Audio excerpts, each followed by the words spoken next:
কাল তোর কাজ শেষ হয়ে গেলে তুই আর আমি চাঁদপুরে মেলা যাবো। হ্যাঁ, শুনলাম ওখানে নাকি পুতুল নাচ এসছে, দেখবি তো? কিরে, সে তখন থেকে চুপচাপ বসে আছি, কিছু তো বল। তোর সাথে আমার কোনো কথা নাই, তোর উপর আমার রাগ আছে। আমি আবার কি করলাম?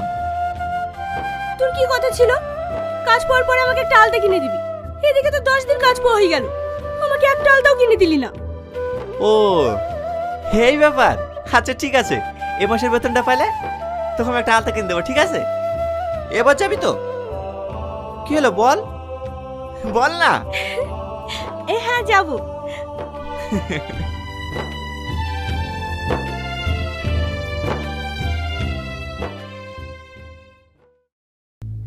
রামু, রামু। হ্যাঁ বলুন ম্যাডাম। আমার জুতোটা এখনো পালিশ হয়নি কেন? আমার জুতোটা এখনো পালিশ হয়নি কেন? এই কাজটা তো আমি রাসেলকে দিয়েছিলাম।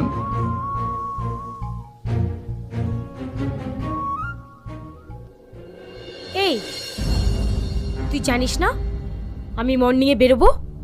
আমার জুতোটা এখনো পালিশ হয়নি কেন? স্যার আমাকে বাজারে পাঠিয়েছিল। আগে আমার কাজ রেডি করবি, তারপর অন্য কিছু। এদের দিয়ে যদি একটা কাজ হয়, যা তাড়াতাড়ি জুতোটা পরিষ্কার করে দে।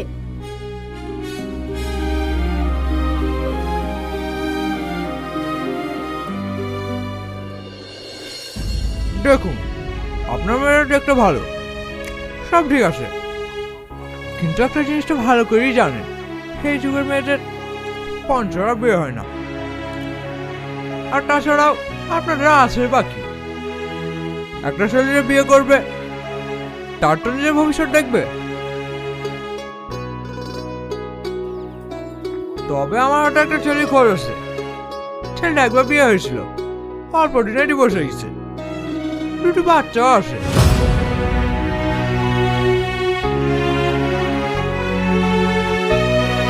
আপনারা যদি রাজি থাকেন তাহলে কথা বলে দেখতে পারি।